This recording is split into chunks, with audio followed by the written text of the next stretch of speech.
Hey, good evening. Thank you for joining us on the Political Deep Dive. I'm David Valente.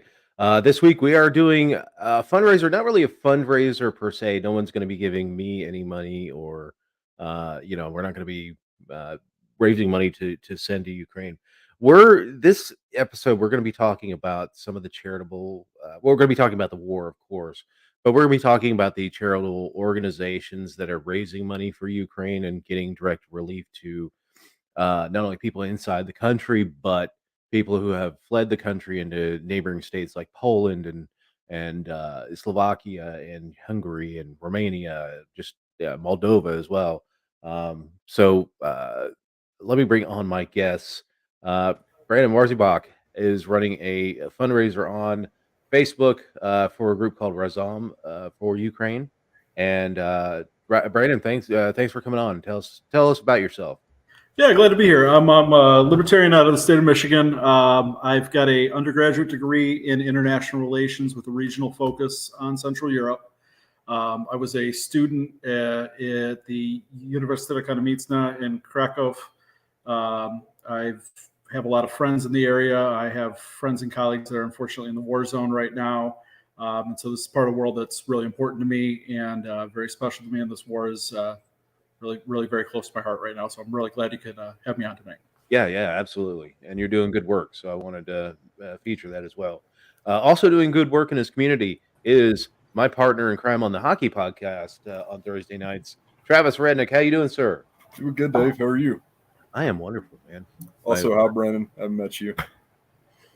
Hey, Nice to meet you. Tell everyone about yourself. Those who will not watch the hockey podcast know a little bit about you and what you're doing.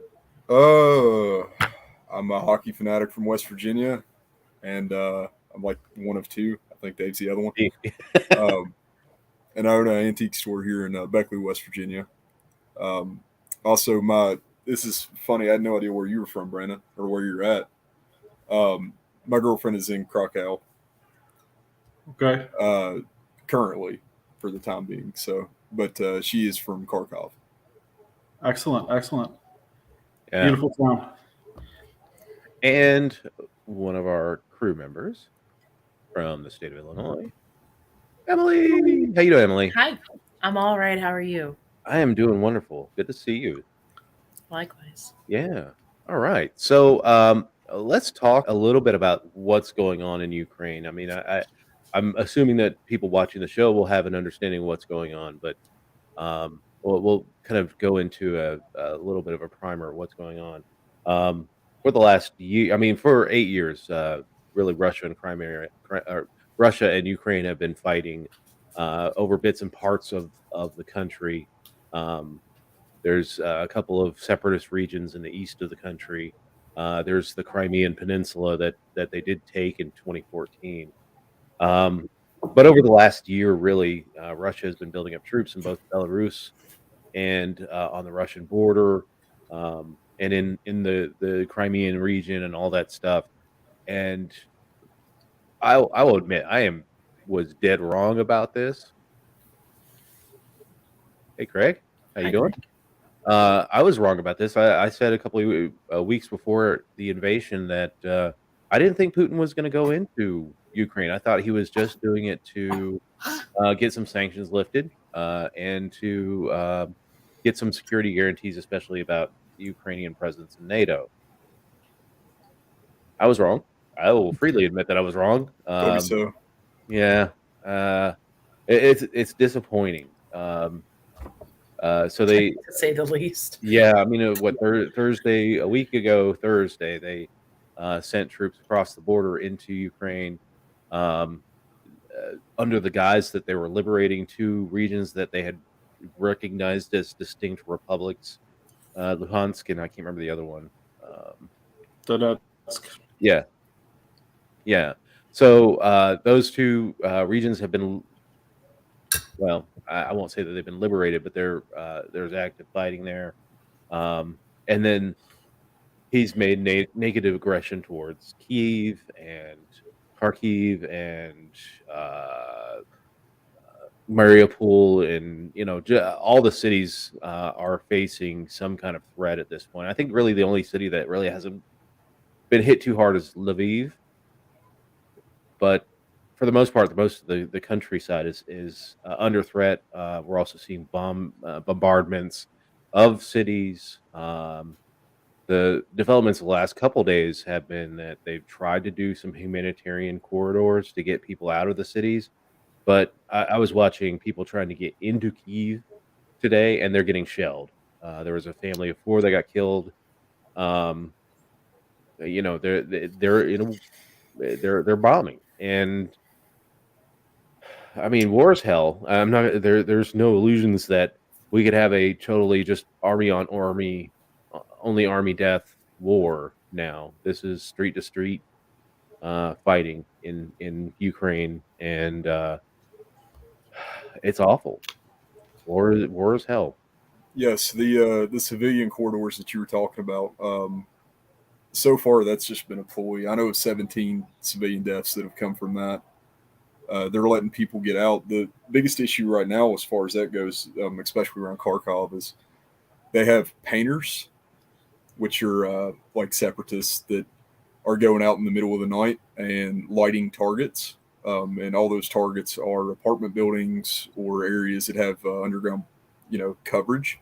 Yeah. So the entire reason they do that is so that's where the Russian military will shell, trying to bring down those buildings. But they've decided that since they can't really catch up with a lot of the people they would want to kill, hopefully they can pull enough civilian casualties to get the people to submit.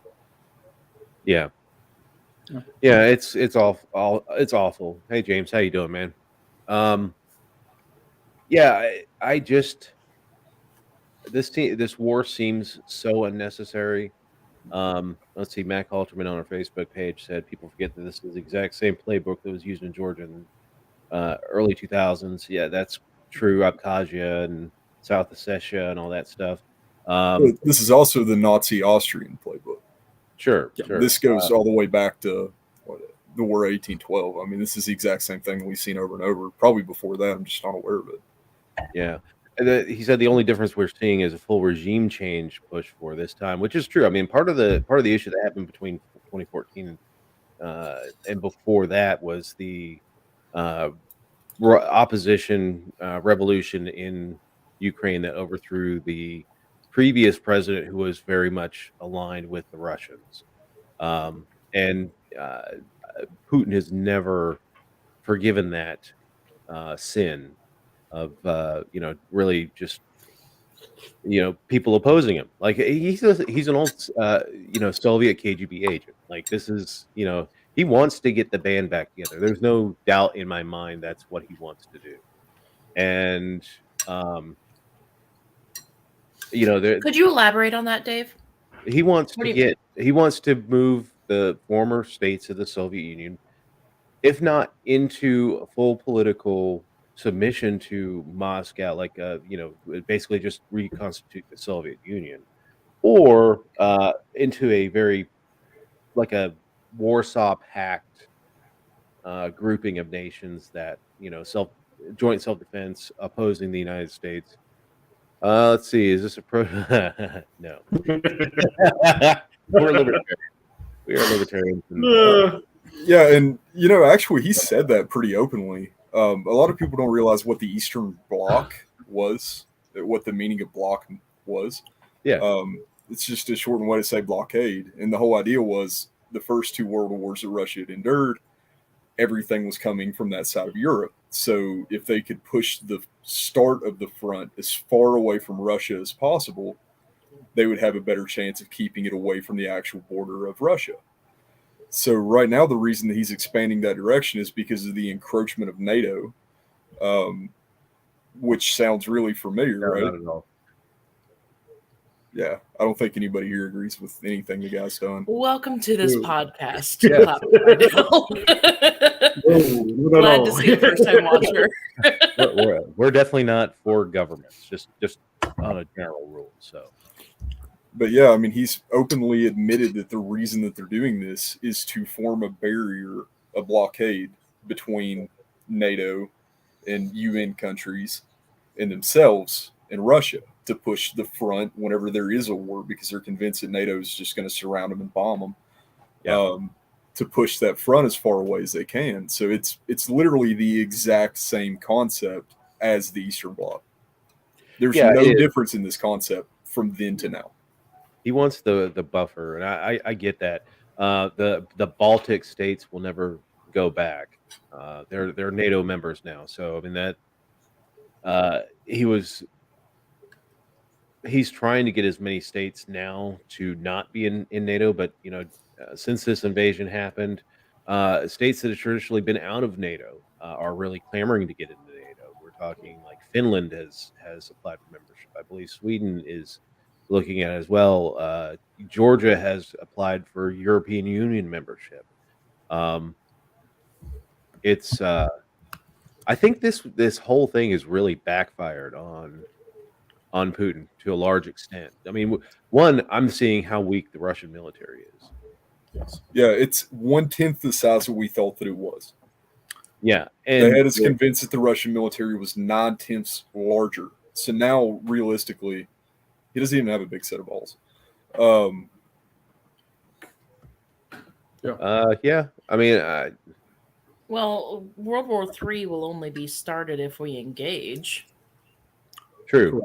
I do think that they're trying to find ways for us to get engaged. I mean, look for war is profitable. Yeah, yes. Well, look for a Gulf of Tonkin type or a USS Maine type thing to happen that they'll use as a pretext for us to get involved. Although they are protesting quite a bit, saying that they're not going to get American troops involved. Yeah, but we have EA-18 Growlers sitting on the border in Poland. Oh yeah, we're ready to go. The Growlers. I 100% expect that in the next 2 or 3 days, there's going to be Polish MiGs being lined up somewhere in Lviv. Yeah, and Putin's going to try to take that for what it is. But I mean, that's going to happen at this point. I think politically, the reality is the situation in Poland is as such that those MiGs will be sent to Ukraine to bolster their air force. Well, I heard that Turkey was supplying some drones. Yes. Unmanned drones. So, I mean, that's what I would be sending off against that 40-mile long convoy that's heading towards to Kyiv. That it's there. Yeah, they're there, but they're. I mean, I have seen attacks on that convoy, but yeah, they're still in column. But I mean, it's at an hour's notice. They're picking sides of Kyiv and taking it. But let me put that one back up, and I'll read it. Putins Clown with a big set of balls. He's going to cause World War III, and Sleepy Joe isn't going to do anything. I really don't think we're going to stay out of this long. I really don't. But Putin wants a big buffer zone from NATO. He wants the seaport. He already has the Crimea. He has enough to get his ships into the Black Sea and a place to put them. He's killing innocent people for nonsense. That is absolutely true. Do you think this will end anytime soon? And will China get involved? That's a wild card. I think China is not going to get involved. No, China wants Siberia.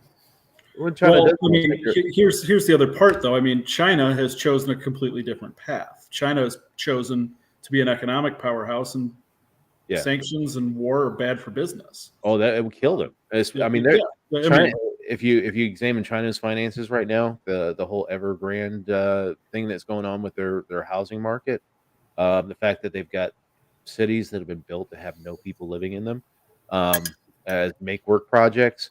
China is under very shaky economic circumstances, and people have been saying, well, they're going to use this as a pretext to go after Taiwan. They may. I mean, that's always been a goal for them.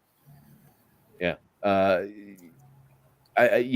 China's always been, or Taiwan has always been a goal for China, but I just don't think that they're going to take that risk to ruin their economy over it, unless they're, if they're ready to launch nukes. I mean, like, if it does get to a point where we're getting into a nuclear contest, even if it's a limited nuclear contest, I just. And I mean, the final season of Earth sucks. I'm telling you that right now. Apparently, it's good for global warming. I think I saw that. Yeah, New York Post. Oh, very nice. I love these bot comments that we get on YouTube. Like, But I'm yeah, never clicking that link, dude. the interesting thing about the Growlers and the reason that's so significant, whenever I was on Whidbey Island, on Whidbey Naval Air Station, Yeah. the Growlers are a specialized F-15 or F-18 whose entire purpose of being created was to quickly deploy EMPs. So we have 6 of them in Poland that anybody's aware of. 6 Growlers in Poland is enough to shut down anything in the country of Ukraine. I would Yeah, I worry mean, it's because let's say you do an EMP and you shut down the now under Russian control nuclear power plant, and it has no way to cool down because you've killed all the power to it.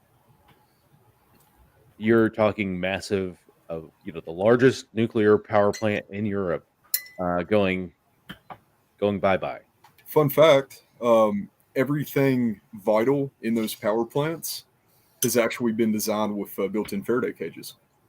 Oh, wow. Really? Yeah. So since would be- 1985, whenever they started to reconstruct everything, and then of course you had Chernobyl, they rebuilt a lot of the control for Chernobyl. Yeah. That was about the time that EMP became a buzzword in the military community. So as a preventative, everything was built shielded. So just about anything of any actual importance is going to be shielded.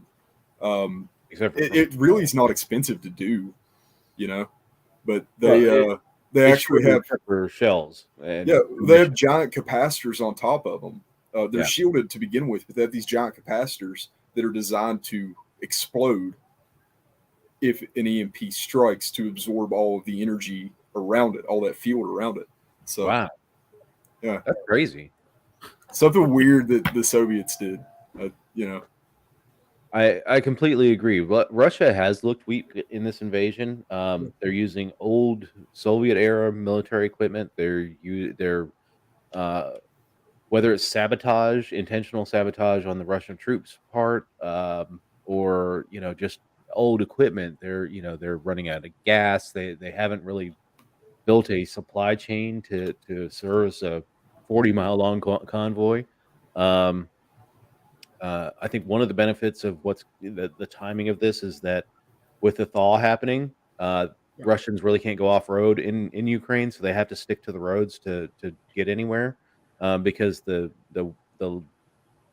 ground is pretty wet and heavy machines tend to sink in that stuff. So If you look at the Second World War, this period in 42, 43, 44 was a period when nothing was happening a lot of times because the ground was just completely bogged. Yeah. They knew that in the middle of the winter you could engage in some operations. They knew in the summer you could, summer into the fall. But this period in February through kind of the beginning of April was always kind of a lull period, to the point where they started to plan for it. So for Vladimir, who claims to be a student of history, to have chosen this particular time kind of as a head scratcher. yeah, I mean, I do think that he was doing his buddy in China a solid by not doing it during the Olympics.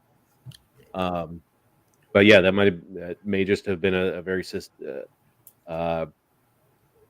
tactical error on his part by waiting. So, well, this whole thing is a head scratcher because he hasn't really shown himself to be less than intelligent, tactically speaking.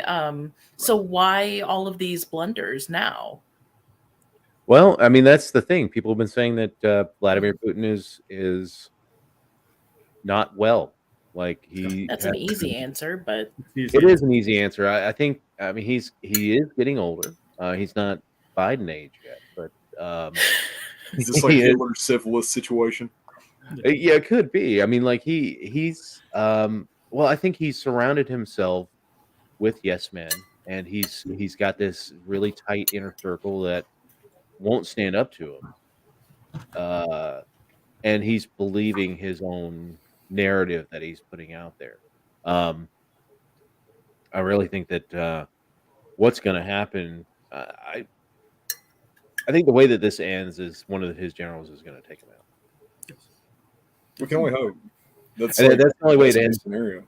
That's the best case scenario. One of his generals either takes him out or throws him into exile or whatever. I don't care what they do with him. And then it'll be the first time since the Soviet Union there's a statue of a Russian general in Kyiv. Yeah, exactly. Yeah, so And I mean, what you were talking about earlier, Travis, about this being, sort of a play for space, that during the Warsaw Pact era, what they had the benefit of was space in the event of a war. I mean, the other part of it that is really hard to underestimate with Vladimir is that he's a student of history. He has tried to the extent possible to basically lock Belarus into a alliance of states, and I think he intends to do the same with Ukraine for the exact same reasons. That these are all three Rus peoples. They share a common, ethnic background. Even within the Slavic group, these are, fellow countries. And he seems to think that basically the Ukrainians are Russians who just don't know it. And it's just so incredible to me that this war has been waged so badly that within 10 days, it's absolutely clear to me that if there wasn't such a thing as a Ukrainian national identity before 2022, there is now. Oh yeah, absolutely. And it's done. That's over. So there's no 200,000 troops that are going to be able to occupy Ukraine, institute a new government, and have it be something that 40 million people are going to go along with. That should be failed. We're seeing a really, really familiar thing for Americans. We have a world superpower going up against a country smaller than Texas, Vietnam. We have an entire populace that is rejecting that country, Vietnam, and we have everybody from adult men to 3-year-old children that are involved in the war effort in one way or another, in a lot less explosive form, as far as hand grenades and 5-year-olds. But this is very, very similar to what happened to us. To be repelled as one of the largest militaries in the world. So I'm really hoping that this is going to be a similar circumstance, and that, except maybe North Korea won't go take over Ukraine at the end. But yeah. Well, I mean, whole pot situation. It's been difficult watching the news, and you see the Americans start berating the Russians for starting this conflict, and knowing our history over the last 30 years, it's like, yeah, we shouldn't pick on smaller countries under dubious pretexts. I mean, yeah, especially ones with a long history of being in the middle of conflicts that they don't want. It's the same thing with the Polish. Yeah, I mean, the Polish, because I got to train with some guys, awesome dudes. They scared me to death.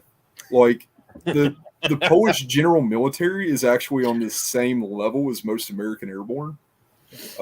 Actually, I have a few friends who are Ukrainian special forces that are actively right now, they're painter hunters. That's what they do. So they're running the streets at night, looking for people that have illuminated objects and hoping that it's somebody they can kill, because that's all they want to do right now. It's hard to tell how many of those two guys and the rest of their team have racked up, but the Ukrainian special forces are probably one of the most elite, underrated special forces in the world, because they don't put out propaganda videos. They don't want you to know how well trained they are. They have no interest in that. So, most of your Ukrainian guys have all got new guns in the past few weeks. AK-12s have become commonplace for civilians carrying them. I can't imagine how demoralizing it would be to be a Russian soldier right now. And, you're in an APV, and then all of a sudden, half the APV goes down because of a Molotov. Everybody stacks out, and then you're wiped out by guns that are painted partisan colors. It's just, it's insane. I mean, it's the same thing as the Vietnamese with M16s. Well, I mean, and I do love the delicious irony of groups here in the United States who have long been gun control advocates, celebrating the fact that the government of Ukraine just handed out a crap ton of military hardware to basically anybody who wanted it in the defense of the nation, and like making our point for us, like we should always have these weapons. Why can't we do that? Yeah, we should. I'm okay with that government giveaway program. I think the one thing that helps that a lot, though, is the mandatory conscription service time in Ukraine. Ukraine has a mandatory conscription of 12 to 18 months whenever you turn 18 years old. Most of those people just end up backfield doing paperwork and PT. But, the Ukrainian military can at least trust that these people can field strip an AK because they were taught that in high school. That was, if you're a boy, you have infantry class. If you're a girl, you have medical class. And whenever you graduate high school as a woman in Ukraine, you are on the same level of training as an American EMT. Right. So that helps a lot to trust a population because, at a young, impressionable age, they already had firearms in their hands and they were taught that they weren't toys. I mean, here I see people checking to see if barrels are clear by looking down with their finger on the trigger. It's at least have some form of training. You know what I mean? Right. Absolutely. Yeah. So, as a humanitarian, and we made the point that we're hypocrites for, suddenly caring about invasion when we've been doing this all along. Once this conflict is over, because I don't believe this is necessarily the time to start doing this, but once this is over, how do we keep the momentum going of getting people on board to stop invasions? I was thinking about this and I thought, I think this is a golden opportunity for libertarians and for non-interventionalists because I can't think of another war in my lifetime anyway. I'm 33, where we've got another country invading another sovereign country. American opinion is uniformly lined on behalf of the people who are being invaded instead of the invader. And it's getting wall-to-wall coverage that's not being sanitized by the media. People are seeing how awful war is in all its gory details right now. And I think if we finesse that properly as a liberty movement and as non-interventionists, this is the best thing possible for us because the next time the U.S. is thinking about invading some other country, I want Americans to think about, well, what about those Ukrainians? Basically, we are looking to be the Russians to their Ukraine. And if Americans can think about that and really consider, even if we think that this war is going to achieve some aim that we think is good, what war is actually going to look like once it starts. And now that they've actually seen that should be a good for us. Unfortunately, it seems like we're much more inclined to take the bait of saying, well, we're just hypocrites for even pointing it out because the United States has done all these terrible things. Therefore, we shouldn't even talk about this. Oh, and that is such a problematic point for me anyway. Have people been saying that? Oh yeah, there's dozens of people just completely turning a blind eye to this because they can't emotionally handle that somebody might actually hurt them one day. I've seen people that are like, we have to turn the news off. We have to focus on our own lives. This doesn't matter. This has nothing to do with us. Yeah, I mean, it's pretty insane, some of the points of view that I've personally interacted with. I even had a guy the other day in my store. He walked in. I was like, hey, man, 30% of proceeds are going to Ukraine. These are the organizations we're donating to. And he's like, I don't want to hear it. And he just turned around and walked away. So, well, to be fair to those people, I mean, the sociopolitical and socioeconomic state of affairs that we're dealing with domestically, it's pretty heavy to begin with. So taking on more burdens that are across the ocean, not everyone has the availability for that. So, I mean, I can understand. Sure. I mean, and I think that was probably part of Vladimir's thinking when he decided to engage in this project in the first place is that, possibly he did realize that the Ukrainians were becoming more and more capable as time went on. So time's working against them there. And maybe the West is distracted right now. So this is my best possible opportunity. That's one possible explanation. Yeah. I think that he really underestimated, and this sounds awful, but I can't really think of another reason. Ukrainians are white. We have no problem with conflict in countries where they'd be considered minorities here. They look like us. Yes. So animal cruelty is only an issue whenever it's dogs or cats, right? because we have dogs and cats. So the more relatable these people are, you see somebody who looks like they could live next door to you. It's not a third world country. They're dressed like us. They learn to speak English like us. So I think that it makes it hit home for a lot more people, whether they realize that or not. Just, mentally, it makes it easier to connect to those people, because whenever you look at Somalia, give me 3 facts about the conflict in Somalia. I mean, nobody cares. Yeah, but general population, nobody cares. It's that's Africa. Africa's got their own thing going on. We don't worry about Africa. They're not like us. It's a third world country. They're going to have war no matter what we do. These are people that have.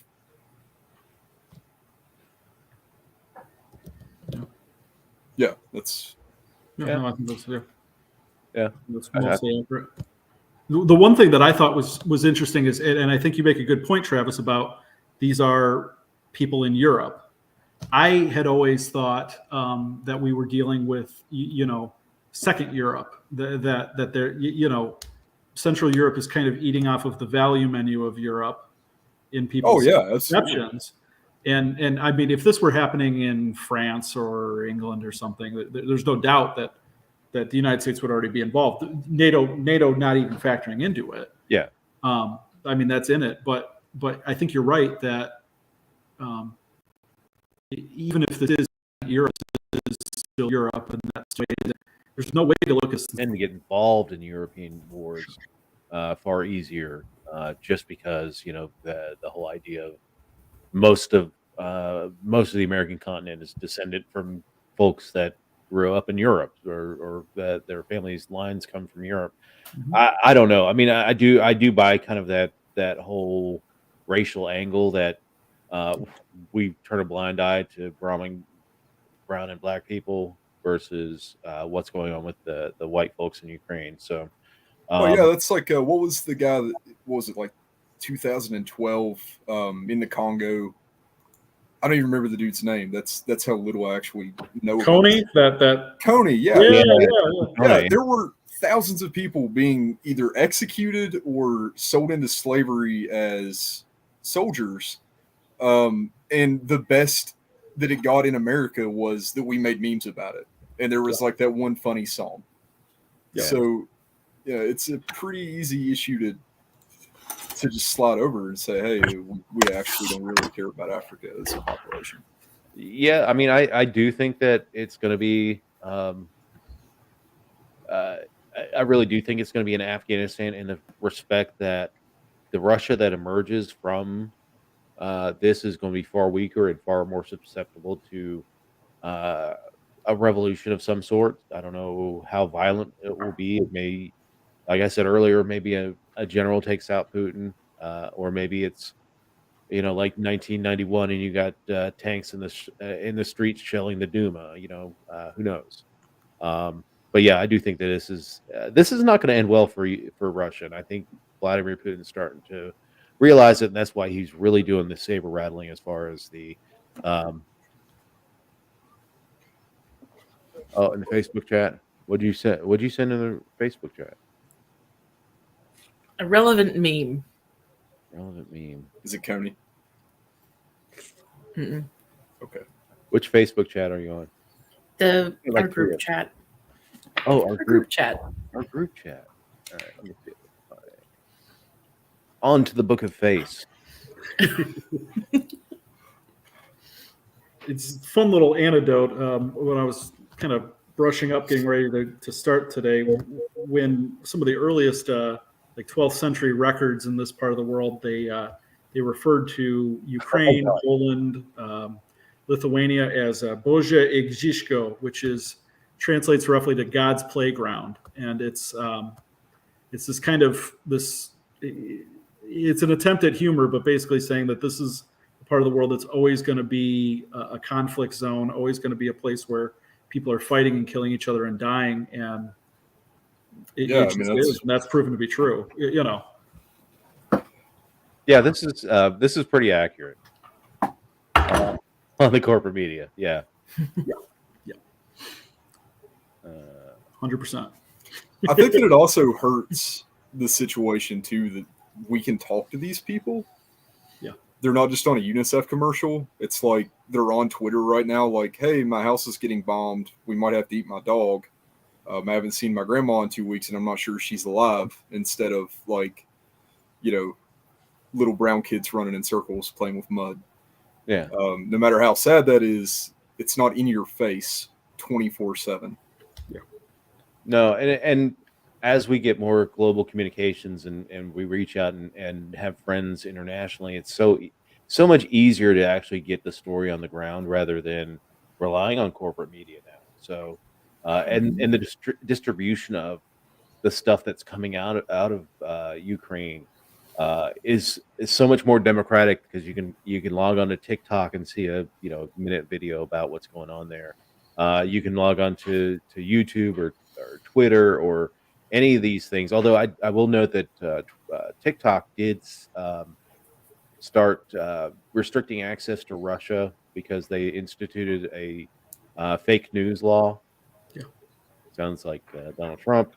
Um, so TikTok will not be broadcasting from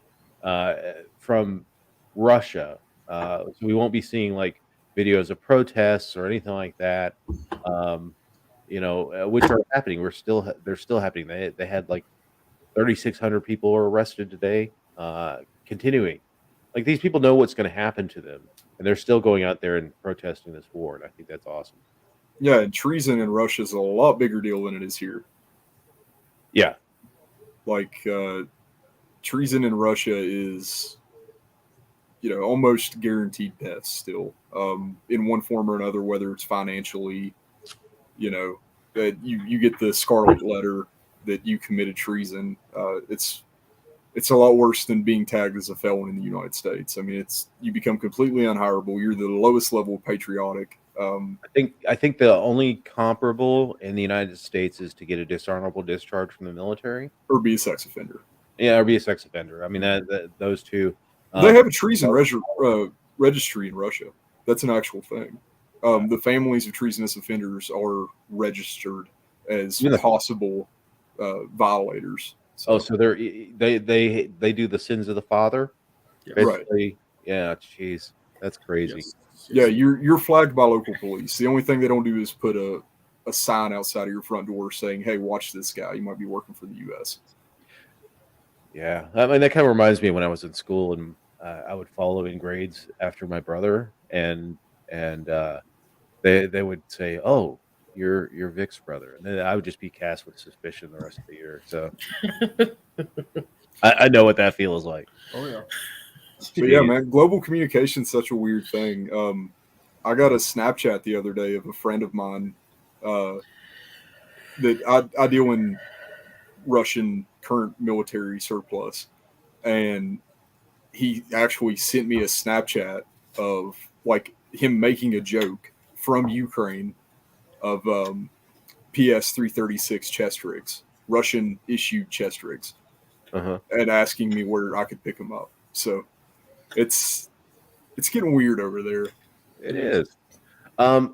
So we talk about the war. We can get back to the war after a while, but the reason for the show is I wanted to highlight how people can help the people in Ukraine, the people who are helping the people in Poland and Romania and all these other states that are taking in. Now we're at like what 1.5 million refugees. We're getting close. Yeah, somewhere in the neighborhood. Yeah, and Poland's, I believe they've crossed over 1 million now. Yeah, of those refugees. So yeah, I think this morning there were a couple agencies that hadn't been confirmed yet that said we were over 1 million. Yeah. According to antiwar.com, the UN has said over 1.2 million have fled Ukraine. 624,500 people have entered Poland from Ukraine. So yeah, it's a massive humanitarian crisis. Probably one of the biggest of the.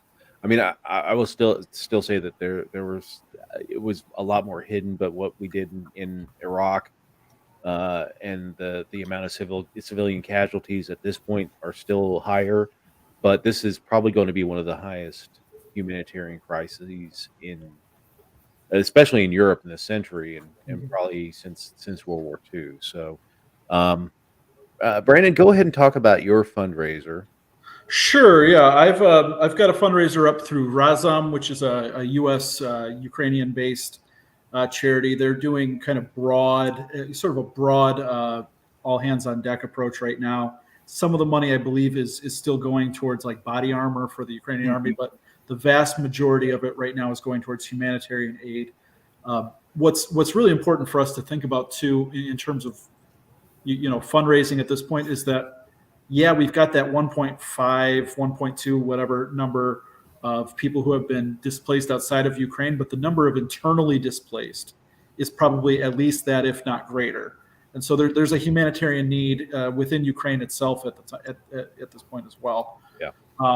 As far as sort of Poland goes, the two counties where that border Ukraine are Lublin and Subcarpathia. Subcarpathia is where my family is from. Really incredibly beautifully part of Europe. But you're talking about the poorest county voivodeship in Poland and the third poorest out of 18. These are places where people make about 1/3 of what we make in the United States. And at this point, where people are going when they're crossing the border is some of them are sleeping on cots in like shopping centers. But the vast majority of these people are being put up by volunteers right now. These people are pensioners that are living on 1,200 zloty a month, which is like $400 or $500, and they're taking families of 12 into their house. So, I mean, it is incredibly, incredibly noble of these people to do that, but it's just not sustainable. Yeah. And that's why this humanitarian crisis is going to get so bad. Razom is the charity I'm working with right now, but I mean, everything that anybody can do here, this is going to be all hands on deck, because I'm guessing that we're going to be talking about 2, 3, 4 million people in an area that only has about that many people to begin with. That's already somewhat economically depressed, and so it's going to be such a huge need. And I've been really, really pleased with the stories coming out of Poland, but without support, this is not going to be sustainable. Absolutely. I mean, so many kudos to the people that have opened their homes. The government of Poland allowing pets to come with people. I thought was just an amazing act of kindness, because I couldn't imagine if I'm facing that situation, I'd have to leave, my Sophie behind. Like I couldn't do that. I'd just rather stay.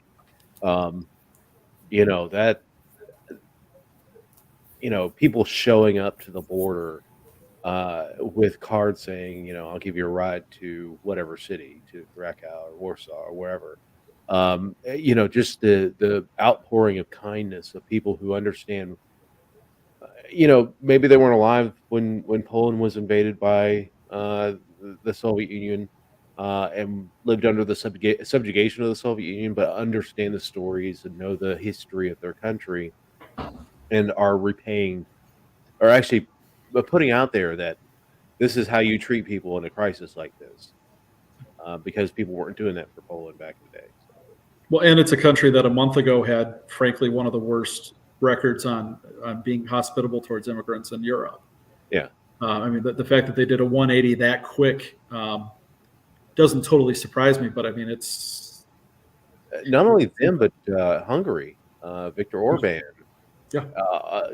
is allowing immigrants, refugees to come in, which, he's been awful when it comes to immigration in Europe.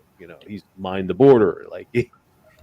Julia a month ago was like super, super afraid to speak Ukrainian in public. She said the Ukrainian was the fastest way to get jumped. That was like, they were the scum of the earth as far as Poland was concerned. The only thing that they might have frowned upon a little bit more was like North Africans. Yeah. So, it really amazed me whenever they started to let them in at all. I figured that was going to be, the tightest border on earth at the time. So, yeah, it's she actually had, whenever she started her job where she's at now, she had been attacked for being Ukrainian, and that was like a normal thing. Just try to act as Polish as possible. Luckily, she speaks really good Polish, but that was a serious concern. That's And I know that's been something that's been a topic of discussion is, Indians and African students that are trying to get over the border, that there were some reports of discrimination. And if you've ever been in that part of the world, it's an unfortunate reality that, yes, there is a lot of racism in this part of the world. I wouldn't say it's unrecognizable from the rest of the world, but it is bad. Yeah. To their credit, the Ukrainian government appears to be doing everything they can. The Polish government is doing what it can. And I think some of the reports are a little bit overstated from what I'm hearing from my friends on the ground. But that is a factor. That is something that is part of this conversation that we're having about these humanitarian aid, and hopefully they're going to be able to get it under control. What I'm hearing is that outside of the first 2 or 3 days after this started, the affirmative steps are being taken to address that. But it's certainly something that people have a right to be concerned about. Yeah. Yeah. I also, the whole point that Putin made in his invasion is to denazification of Ukraine. I will acknowledge that there is the Azov Battalion. There's people that are neo-Nazis, and I'm not going to deny About that. 6,000 people. There's more in West Virginia that would classify themselves as Nazis than there are in Ukraine. Yeah. There's a right wing everywhere, and there's no denying they were a major element in 2014. But I will guarantee that there's more. That's the country. No. Yeah, I will guarantee that there's more in our military that are neo-Nazis, because we're actually going after them right now. We're trying to root out the neo-Nazis in the U.S. military, and we'll. I found that whole point laughable, but anyway, I posted in the comments of YouTube, Facebook, and Twitch, Brandon's Fundraiser. It's also scrolling here at the bottom. I'm going to take it off here in a minute because we got other fundraisers we're going to talk about as well. So let's. And also his fundraiser, if you want to support the Ukrainian military, that is the only one that actually is going to the Ukrainian military. As far as like person-to-person donations go, of course, other countries are going direct. As far as I'm aware, that is the only one. I've seen stuff online where you can donate this much money to buy an AK, and it's absolutely BS. His is the only one that is actually supporting IFACs and first aid kits and necessary frontline medical supplies and things like body armor. And they actually have a budget in certain areas for batteries for night vision and batteries for optics and stuff like. And a lot of that effort from his charity is going towards that. Yeah. So if you want to donate specifically to the Ukrainian military, that is who I would go through. Also, if that's something that's really pushing them, and they would only be making a donation if they're really interested in giving money to the Ukrainian military, there are links on the Ukrainian national website for that. Also, I have several contacts that are soliciting donations via Venmo. I don't want to put those out, obviously, on here, but if that's something that really drives you, that getting some military supplies for these guys, I'm glad to put anybody in contact, because I do have friends in the Ukrainian military, and they could use the help. I have a friend in the last week. We're libertarians. He has a lot of ammo, and he sent several boxes of ammo boxes full of ammo. There's a lady that chartered a flight out of New York heading that way. I won't say where they're going, but so at least some ammunition's on the way. So there are ways to get it out there. Just keep your ear to the ground. I didn't know you were friends with any NASCAR drivers. Yeah. Oh yeah, Bill Elliott's doing that, isn't he? Yeah. 1 million rounds. Nice. Wow. But I think before we get too deep into the charitable giving, we do have to really note that we're in a crisis, and people want to do things. People want to help. People want to give money and help their fellow people and take care of them. But in instances like this, you're going to see a lot of people posting things on Facebook and the internet trying to drive certain types of donations. Like I saw one this week where, and it sounds kind of neat, like a interesting way to donate to people, but they said there's people in Ukraine that have Airbnbs, and people are renting out the Airbnbs for several nights to send them money directly, even though they're never going to stay in it.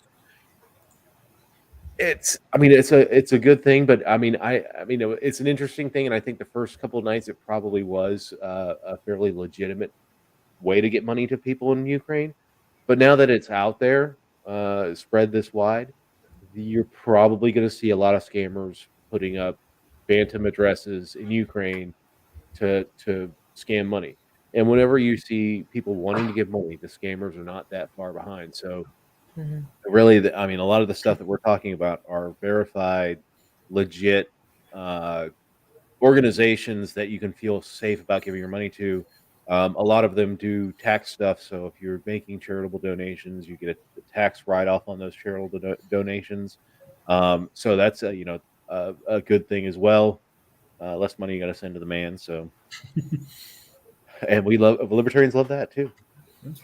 Um, all right, Travis, we'll talk about your fundraiser that you did with your store this week. Yeah, so we're at $642 donated Excellent. so far. Now I'm running this again Friday and Saturday, but I took 30% of everything I made. I don't care what I had in the item. Antiques is a weird business. Some stuff I'll make 10% on, some stuff I'll make 90% on. It kind of depends on wherever I bought it and what the mood is. If it was $20, $6 of that was going to Ukraine. I don't care what I had in it. I don't care if I lost money on it. It's whatever. So 30% of everything that came in that went through my register immediately went to donations.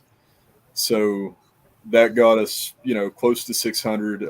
Actually, today I made a $100 donation in memory of one of my friends that died on the front in the initial invasion.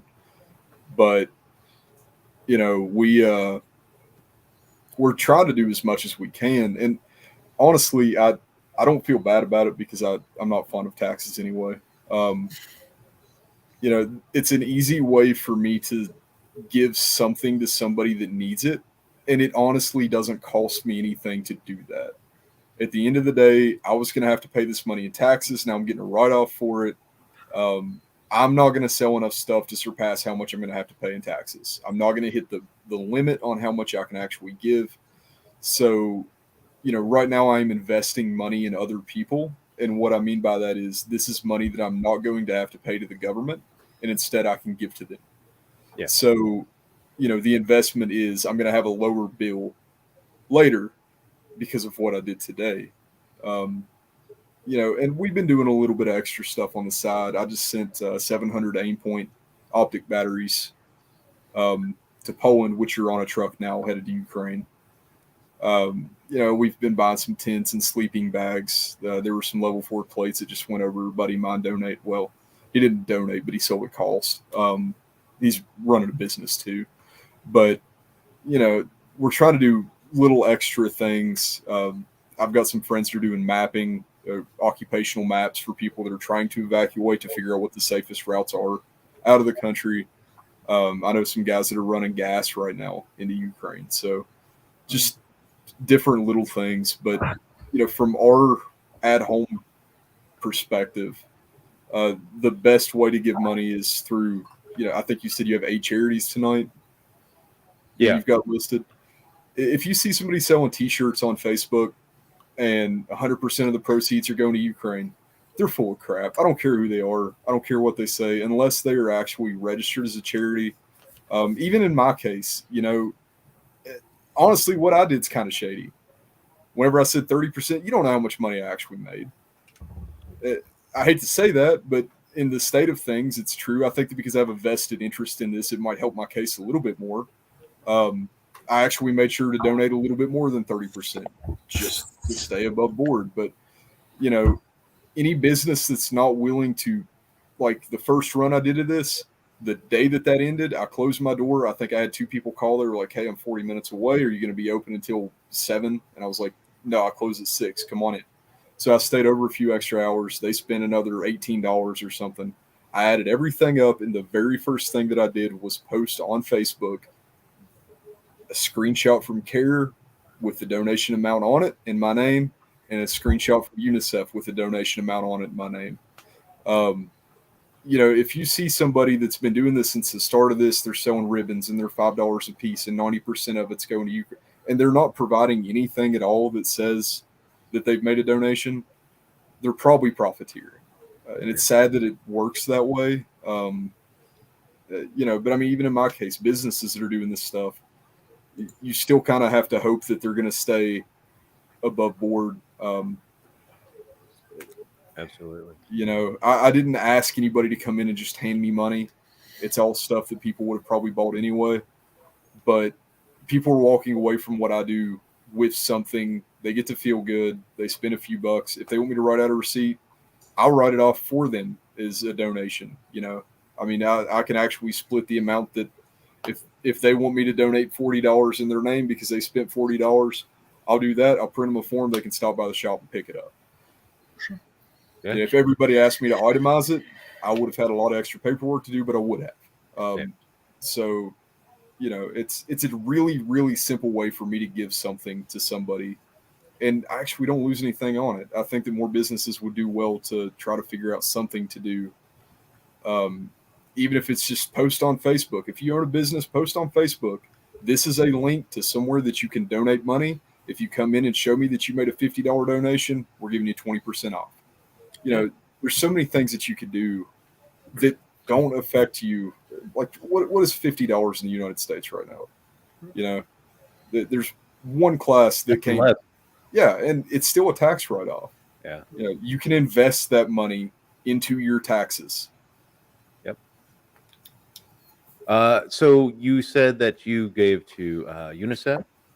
Yeah, UNICEF, and the other one is CARE. Yeah, UNICEF, of course, they're focused on children and helping children at the border. A lot of these people are coming into Poland and other refugee sites, haven't eaten for days. There's just that alone, giving money to help bring in food and supplies, basic necessities, toiletries, things like that, for people who really have to just completely rebuild their lives for who knows how long, going to who knows where. Definitely UNICEFUSA.org. There's a link directly on the front page of that website that will get you to the charitable giving for Ukraine. The other one, care.org. Again, these are very reputable donation organizations, so care.org. Also on their main website, you can link to the Ukraine donation page from there. So and actually, I chose these specifically because they will show you how much they pay. Their CEO gets paid this much. I think with UNICEF, it's 0.7% of all donations actually go to staffing, which you're not going to get any lower than that. It's a ridiculously low amount as far as charities go. There was that thing with Wounded Warriors a few years ago where they were paying like 40% of donations were going to the CEO and then kind of trickled down from there. And they refused to release it until it was required by law. These people are willingly giving that information. You can see how much of it is actually going to help people. So with UNICEF too, I did my mom's birthday was on Friday, and instead of sending her flowers like we always do, we made a UNICEF donation to children refugee children in Ukraine, and you get the receipt and you can send the gift card right there. I mean, it's such an easy thing, such a small thing for a charity to do, but to be able to give that to my mom and call that her birthday gift, and for her to be really happy to receive something like that. I mean, those are just little things that charities like that do that are great to be able to make a donation, also a gift for somebody. And you gave me another charity that you wanted to talk about. Come Back Alive. Is that? Yeah, that's another one that they're not quite as focused on the military as they are some of the militias and stuff that are operating in the area. They're sending a lot of life-saving equipment Okay. to actual combat zones. So, like, I think that I just saw an article that they published where they spent like $500,000 just on chest seals. I mean, it's crazy amounts of money. It's as a medic, it's something that, like, whenever I saw it, I got excited. I was like, yeah, these guys this is stuff they need. So Yeah. I was really, really, really happy that I was able to find that one. And they're another registered charity. They fall right in line with anybody else you're going to talk about as far as their credentials and paperwork. So that's I know that a lot of the stuff is going to the military, but like I said, the other one is going to be the fastest way to get to the military as far as anything that they need. It's kind of hard to tell who they're distributing the medical supplies to, but this is one of those ideal situations where pretty much anybody that wasn't issued it probably needs it. So, Absolutely. I also have been looking for relevant charities that I think will help. And they're doing good things on the border to help the refugees coming across.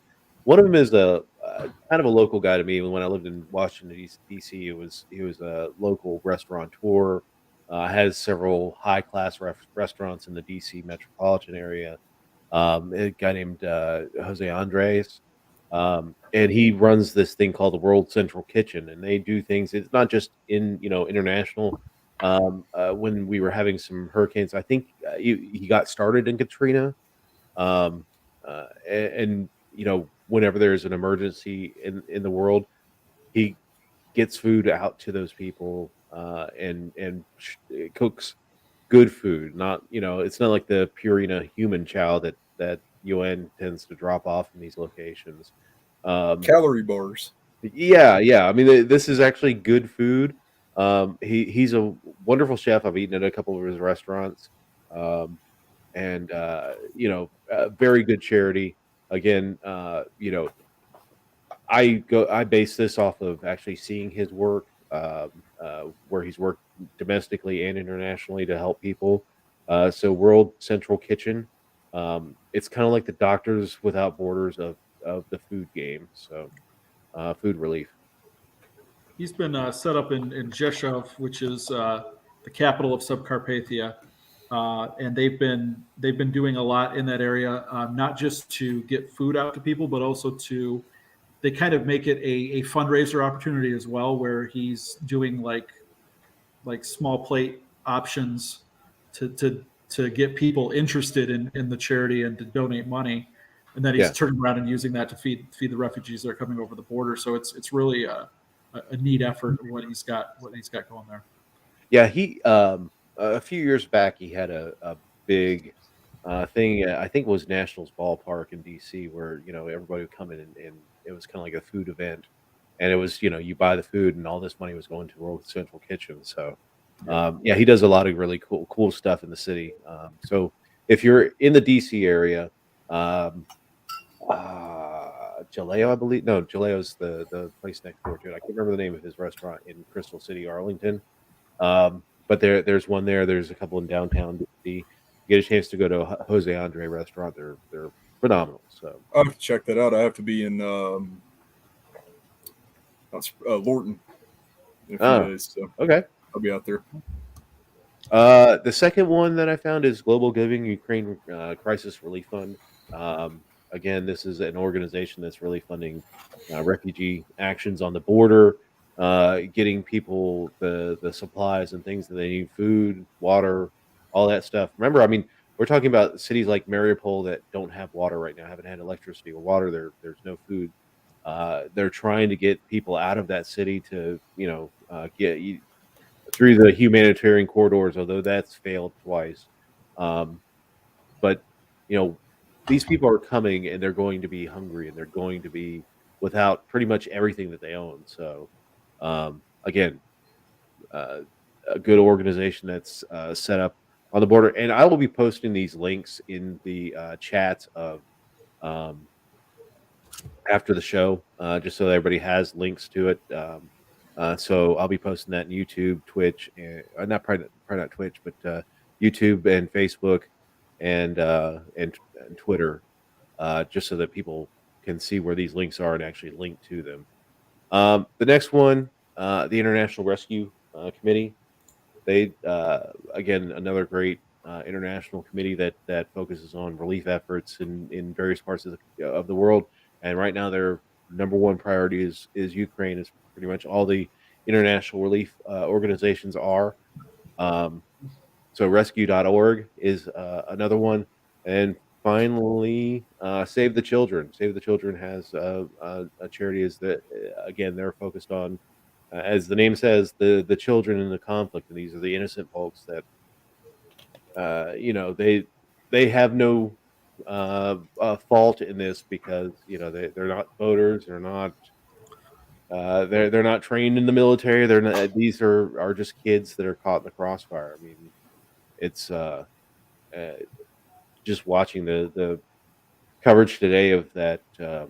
People escaping the town outside of Kyiv to go into Kyiv, and then a family of 4 getting killed by a Russian tank shell. They're just laying on this the side of the street, like,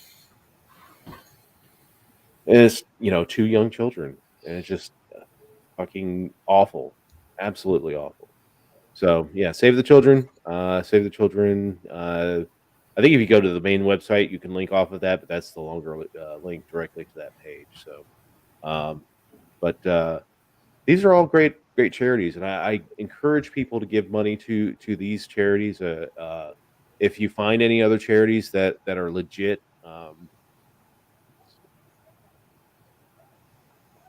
what jets are people in jets? I mean, they do want a no-fly zone. I understand that. It's not going to happen. Yeah, it's not going to happen. I mean, I like I said, they're probably going to try and do some kind of, Gulf of Tonkin, USS Maine type thing to try and draw us into the conflict. Some American ship in the Black Sea, although Turkey's preventing any warships going through the Bosphorus. So, Yes. The smartest thing that the UN could do is to donate more man pads. Yes. Because with what Russia is, the serious issue with Russia, it's not going to get any less problematic. So why would we tell Russia they can't fly the jets whenever we could just give the Ukrainians unmanned man pads to shoot down Russian jets?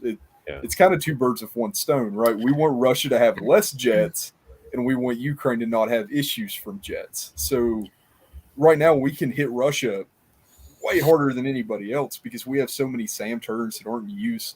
I mean, even our Cold War era stuff can take down Russian planes.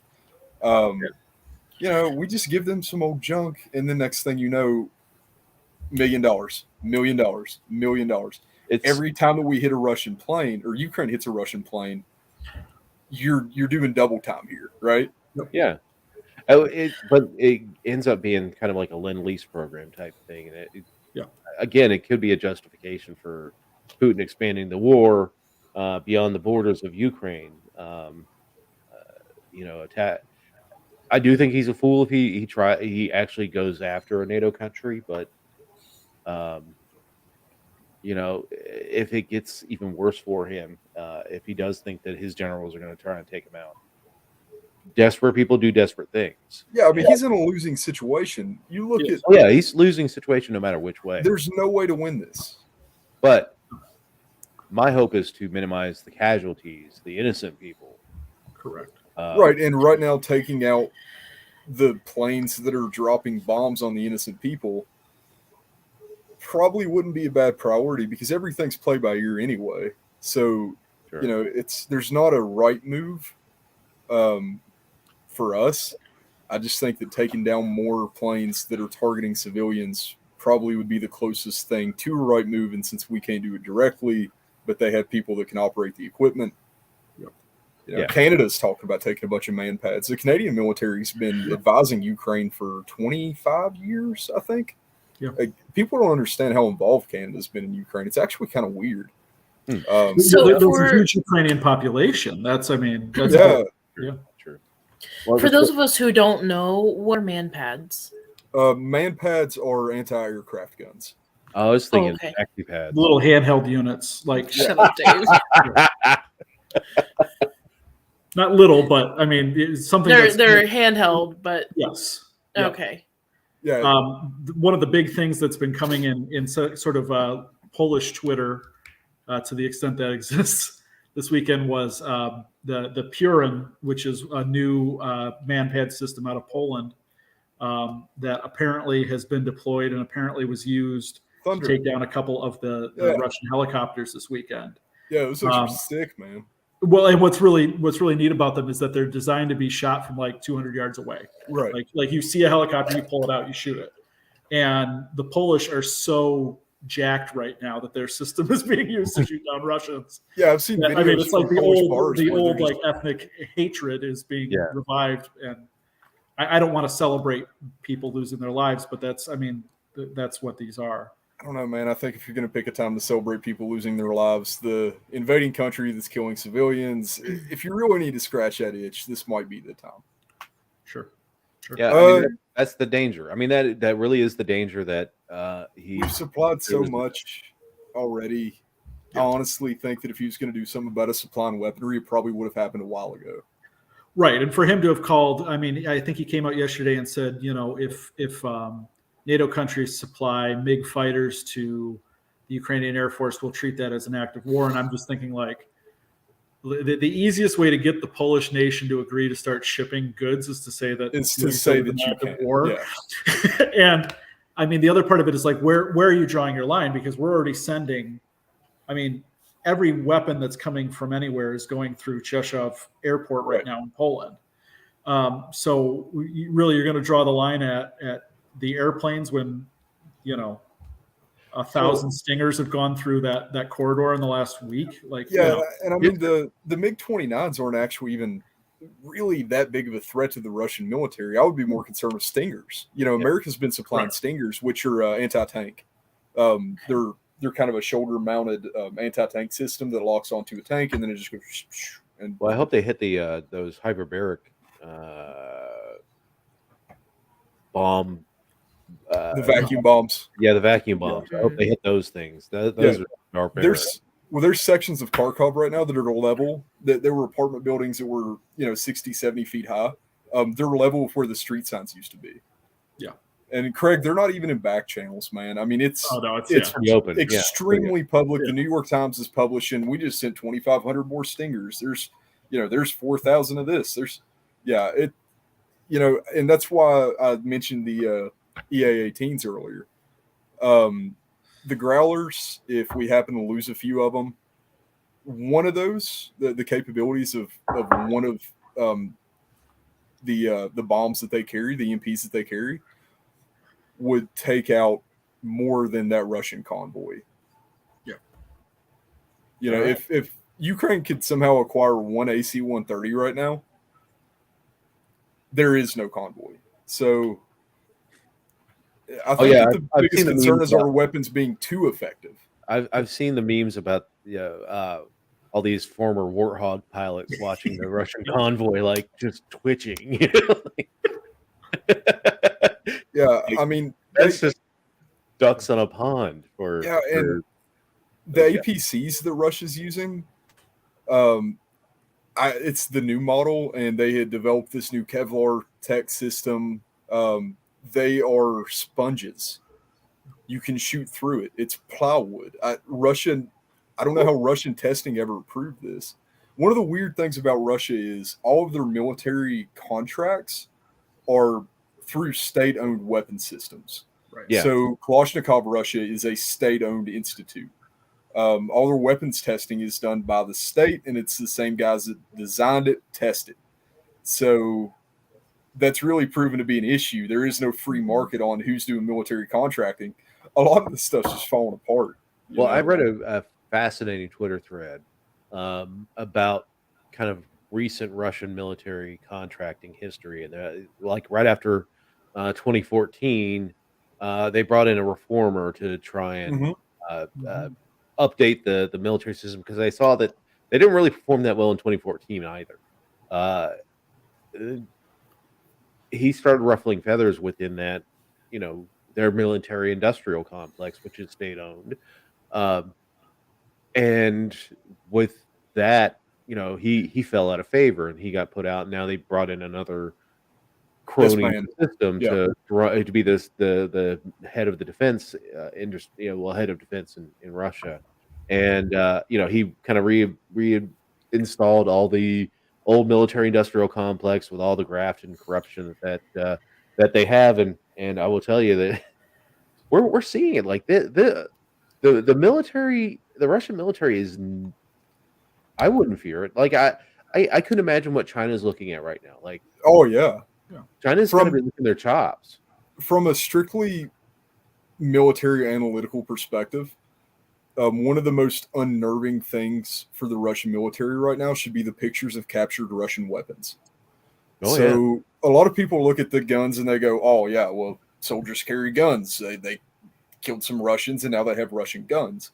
Yeah. The problem is, as of current, the standing primary weapon, the M4 equivalent for Russia, has become the AK-12. They've produced almost 1 million of them for Russian military use. So you would think that the captured weapons that you're seeing would be AK-12s because that would make a lot more sense, right? And you saw this in America too, with Korea and Vietnam. But it would make sense if all the weapons the Ukrainians were capturing would be current, top-of-the-line, standard weapons. They are capturing Cold War era SKSs and AKs. Oh yeah. So their military, that's a lot of the military equipment, like the tanks and stuff, are still just. well. But the interesting thing about those rifles, and the reason that's so important, there's not. It's not like they said invading force. You get the old guns, you're going to die. They gave them a choice between the old equipment that has been, a lot of the stuff after the Soviet Union, it got cut up, it was destroyed, they burnt piles of this stuff. You have young soldiers that weren't around in the era where the SKS was standard issue, choosing that gun over current issued standard guns. This is the same thing that you saw with America in Vietnam, where you had young guys that wanted to carry an M1, even though it was heavier, ammo was heavier, everything supposedly sucked compared to an M16. Except Russia doesn't have a lot of that stuff left. So these guys are going into combat, special forces units. They don't want to carry the new Russian military stuff. The guys that are driving the tanks don't want to drive new Russian tanks. The APVs have shown that they're, cardboard. Right. So it kind of makes you wonder, once they run out of the good stock, combat effectiveness on the ground is a very, very tricky thing. And if you don't trust whatever you're holding, that's the only thing that you can trust, right? The demoralizing perspective for any military force to say that I don't trust the gun that I 100% rely on to save my life, that's sketchy. That is extremely scary. That should scare every Russian soldier to death. I mean, there are guys putting in paperwork to bring guns from home, old AKs. I've seen it. I've got a buddy in Moscow, and we went through, before Google turned off the reviews, we were going through Russian restaurants and writing reviews that were just news about what was going on, because there was no way. If you shut down the reviews, you shut down Google. So they would have either had to turn the internet off because Google refused for the longest time to show no reviews, right? So if you want to get news to Russia, all you had to do was write reviews for restaurants. You get them all 5 stars. They don't deserve any flack there, but you write reviews and you either shut down Google or you let people read the news. So we were putting in news. I'm waiting for my phone to get hacked by the Russians now, because I'm sure that somebody's mad. And then it blew up and it became this big thing. But we have so many stupid ways that we're getting news to people in Russia. Yeah. Through him, I'm channeling news that's coming from Ukraine and Poland, and he's getting it. And this guy is handwriting papers and putting them in newspapers. It's crazy. Like some of the stuff that that we're doing to get news. And that's why you're seeing these riots. You know, St. Petersburg, they arrested 6,000 people in one day. Yeah. So, Travis, what are the ramifications of military men not trusting their weapons? What are their options? Die. Oh, fuck. Okay. Yeah, it's no. I mean, obviously they're going to use everything to the fullest extent that they can. It's just, you know, whenever you start to add this stuff up, whenever you look at morality as a whole for any people, right? You know, gas prices in America are high. Nobody's going to go out and jump off a bridge because of that, right? But you know, you have news is coming back from civilians in Ukraine. I sent Dave a video earlier of a captured tanker who was 100% convinced that he was going to liberate Russia. He was gung-ho. They're saving people. Really, the only force that you need to feel like that right now is the pilots, because if the pilots won't fly, you know, that ends the war. I mean, because what's on the ground right now is, as far as actual ability, I mean, yeah, obviously it's an issue, but it's not like a super high level issue like vacuum bombs, right? You know, you've got a lot of these guys thought that they were going into a training, and originally, whenever that came out, I thought, yeah, they didn't tell the military what they were doing. Whenever that came out initially, I think on the first day of the invasion, there were 4 guys that were captured, and their story was, we thought that we were going to a training exercise. We're scared. We want to go home. And I was like, that's BS. The Russian military said, hey, if you're captured, here's what you say. And then that's a believable story, right? That sounds like something that Russians would do. I mean, they're the best at propaganda and, you know, reverse intelligence in the world. And then it started to come from over here and over there, but they're telling different stories that all kind of come to the same point. And it's a lot more creativity than I would expect to see from a note card that you were issued pre-invasion. Right. You know, now guys are starting to figure out that Ukraine's doing a good job of putting signs up on the street that say, hey, we don't want to fight. You are invading. We don't need freed. We are free. The more these guys see this stuff, the more that plays into it. Russian soldiers are just crossing the border from Russia into Ukraine and turning themselves in. They don't want to fight. That's happening every day. There were like 60 the other day. And Ukraine actually is offering for their mothers to come pick them up so they're not prisoners of war. Yeah. Yeah, I have to go to the Polish border, but, you know. Yeah, but like, I mean, some of this stuff is just, if I was a soldier in the Russian military right now, I can 100% guarantee you, no matter how big and bad I thought I was before this started, I would probably just go turn myself in because, number one, it's becoming more and more apparent you're not going to have anything to go home to. Whenever you do go home, you're not a war hero. You're a criminal. Right. You're a baby killer. This is Vietnam, right? It's all this stuff parallels. You're going to go home and get spit on because the Russian general population's figuring out that you're a bad guy for going. You don't trust your guns. You're watching your buddies die. And then you get the civilian aspect. I mean, you have people that grew up under the Soviet Union that are now, you know, that was in 94. So they're my parents' age. They're mid to late 50s all the way up. So, you know, I've heard some stories that sound like they're straight out of a Tarantino movie. The sunflowers in your pocket lady. Yeah. She understood how to fight the Soviet Union. Yeah. You get in their head and that's all you have to do, right? But they refuse to go back under that. So you have a population that is extremely, extremely opposed. For every 1,000 people, you might have one separatist. Then you get into I like wood, but I'll give it to you. Then you get into what? I don't understand that one. What? I don't get it. I don't know what I just read, but I like it. Like AW, Meow, Hagen. These guys don't get it. Yeah.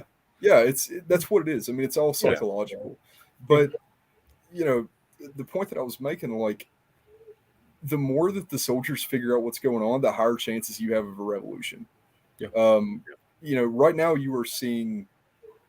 I'm going to keep going back to Vietnam. Sorry, it's something that we all can see. Right, we know that it happened. The first year of Vietnam, everybody was kind of cool with it. And then there were draft cards burning in the streets. There were people arrested for treason. This is just an expedited version of that, right? Yeah. So now you have soldiers refusing to go to combat that are facing charges for it. How demoralizing would it be if 5 guys standing next to you were like, hey, I'm not going. And they're like, okay, we're going to kick you out of the line. We'll deal with you later. And they're probably going to get shot. And it sounds like it's even worse than that, because I'm hearing reports that basically the entire Belarusian military has basically said, nah. Yeah, because do you realize how many Belarusian jets have been shot down in the past week? All of them. Yeah. We're not aware of any operable Belarusian jets, period. Lukashenko has got to be just maybe now absolutely terrified of a revolution in Minsk at any day now, because and there should be. But there, and some of the stuff, you don't know how true it is. You had the Ghost of Kyiv. That's a perfect example. Yeah. I heard a dozen different stories. The Ghost of Kyiv was a second-generation Korean woman whose family immigrated to Ukraine. And then there was, the actual colonel who was the Ghost of Kyiv, who was unfortunately shot down and killed. And that's been confirmed by the Ukrainian military. But there's so many different versions of stuff. But I'm hearing from people in Poland who are dealing with refugees. There was a 70-something-year-old woman in Kharkov during the initial invasion who was serving tea to Russians with laxatives in it. And then whenever they would go into bathrooms, she was lighting them on fire. Oh, shit. God damn, that's gangster. So, that's punchy spikes if I ever heard it, right? You can't trust anybody. Right. And, no, you can't. We've been distributing the improvised munitions manual that was issued to the U.S. Special Forces, translated to Ukrainian. We've been getting in anybody's hands we can. You can take 20 shotgun shells and make 20 landmines that are capable of taking a foot off. This should be getting really, really scary for Russia. If any soldier in Russia right now knew exactly what the rest of the world was doing to try to help, because information's king right now, right? You look at videos of people making Molotovs. Those APVs, there's one way in and one way out. If you get hit and, you put a little bit of styrofoam, a little bit of gasoline, that stuff spreads like napalm. Napalm basically was gasoline and styrofoam, and you ignite it and it sticks. The vents and the ports on those APVs are completely permeable. You have to pick between breathing or risking burning to death. Yeah. There is nothing when you go outside. And and then once you're in country, there's no safety anywhere. If you're a Russian military standard in Ukraine, you can't sleep, you can't sit down and eat, you can't trust the kids walking by, you don't know who's gathering intelligence, because people think of a war zone, they think of empty streets and there's nobody there, and it's just the Russians are here and the Ukrainian military are here. This is not the bell tower scene from Band of Brothers. They didn't evacuate the town. There's a guy walking by you who is just as likely to stick a knife in your neck as not. Yep. That is the definition of scary, because you can't just start killing civilians because, they're men or they're old or whatever. But you can't trust anything around you. It could come to the point where, and we've seen civilians killed. It's not like that's not happening, but it could come to the point. I think that's, Putin's ultimate goal is to have regime change within Ukraine, to install someone like what is that dude's name in Chechnya? Their leader, very brutally repressive leader who has no compunction about just slaughtering wholesale people. That's the goal for Putin. But that country that he's trying to take over is going to be absolutely ungovernable. Correct. And there is no win here. No, I just don't see any win for Russia long term. You would literally have to kill everybody in Ukraine because Yeah. you don't know who you can and can't trust. And it's the same thing with the Soviet Union. I don't know, Brandon. You seem like you probably studied the history of the Soviet Union. And Sure. okay, so my family are Siberian Cossack. Okay. We were exports to America under indentured servitude in 1918, whenever the White Army lost. Sure. Of course, the Russians hate the Cossacks, and we hate them. I've got the white wolf there. There we go. I love it. I love it. Yeah. Yeah. That was a domestic terrorist group in the USSR. They operated really, really heavily in Siberia. And you're going to have stuff like that pop up every day. You're already seeing it in Russia, where there are Ukrainian immigrants to Russia that, they didn't defect, but they thought that maybe they had a chance at a better life. They're already starting their own little revolutions and their own little bands. And I mean, Moscow's burning, St. Petersburg's burning. There's spray paint everywhere. There's people that are shipping decals right now to Moscow of Russian war shit. In Cyrillic. So it's insane the effort that people are putting into this. And now the issue isn't whether or not Ukraine's going to be governable. It's whether Russia is going to be governable. Correct. Yeah, that's true. Yeah, you're true. You're right. It's expanded so much, Hey guys, so we've done an hour and a half. This was all me talking. I'm sorry. You're right. We could have talked about this for 4 hours, and sure. I didn't want people, nodding off during that. But thank you both so much, Brandon. I did share the link to your thing, but go ahead and plug that one more time. Yeah. So again, that's Razom Fundraising. They're again the largest that I could find Ukrainian American fundraising organization right now. Money seems to be going kind of to a broad front. So you're supporting the troops, you're supporting the refugees.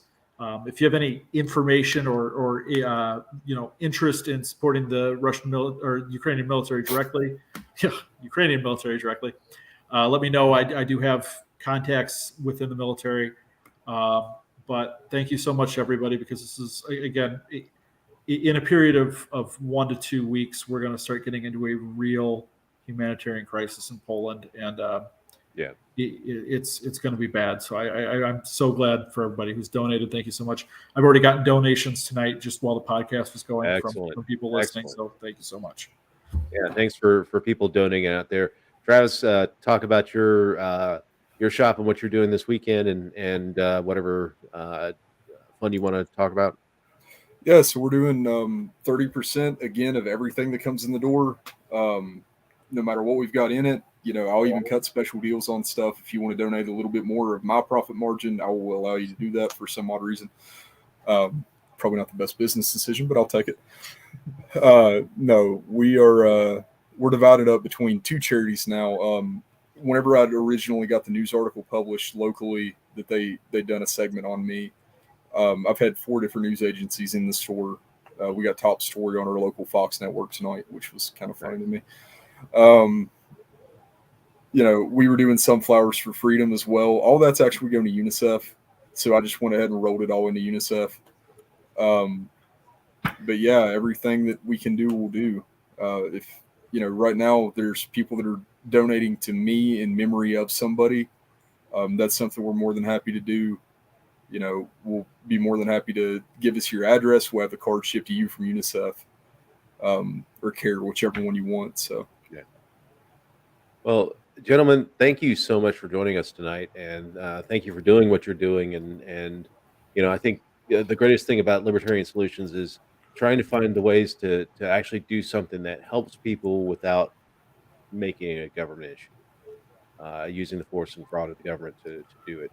And that's why I wanted to highlight your work and getting that out there and telling people how to get engaged, and hopefully the warnings about making sure that you're donating to legit company or legit charities resonates, because the worst thing you can do is just send a whole bunch of money and it goes to someone's pocket and doesn't help anybody. So Make Yeah, sure and like you said, I mean, right now the front line of this thing is private donations. I mean, the Polish government's starting to get involved, UN's starting to get involved, USAID's starting to get involved. But right now, of those million plus people in Poland, overwhelming majority are private people showing that volunteerism works, and it makes me.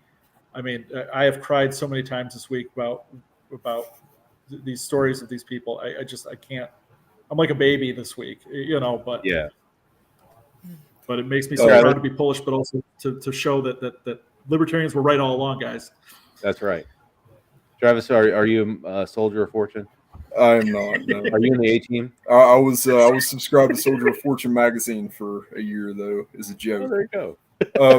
One more thing though, just from I haven't shut up this entire time. I'm sorry, guys. That's all good. One thing that I can absolutely say: people in Ukraine, people in Poland from Ukraine, pretty much anybody from those countries. If you can't donate, if you don't want to donate, whatever your reason being, I'm usually not one for gimmicky share this Facebook posts. They can see you. They can see how many support for Ukraine shares that picture has. Mm-hmm. They can see somebody, even if you're just a number, they never know your name. They can see that you said something nice about them. And, morale, like I said before, for Russia, even more so for Ukraine, for the civilians that are involved in this, they need it. They need all the help that they can get as far as their, mentality goes. And seeing people from the U.S. and from other countries, from, any free country in the world or as close as it can get, saying that they support Ukraine means a ton. Yeah, it does. And Emily, you got anything for the week? No, I don't. I mean, no. How could I? I didn't let her get a word in, dude. I think it's no, not at all. You're both very well informed, well educated. I learned a lot from both of you. Thank you very much. Yeah, and that was a good note to end on. Thanks everyone for watching tonight. AW, Craig, James, all you guys mixing it up in the comments section. Mac Halterman out in Facebook land on my personal Facebook page, chiming in. If you're watching on Facebook, YouTube, LinkedIn failed tonight. I don't know why that happened, but Facebook, YouTube, Twitch, Twitter. Thank you for watching us tonight. I really appreciate it. Give us a like, a share, and subscribe if you can, just to boost our algorithm and get people more eyes on the show, because I think shows like this really help move the button on this issue. So anyway, thanks everyone for joining us this week, and we will talk to everyone next week. Thanks for having me, Dave. Yeah.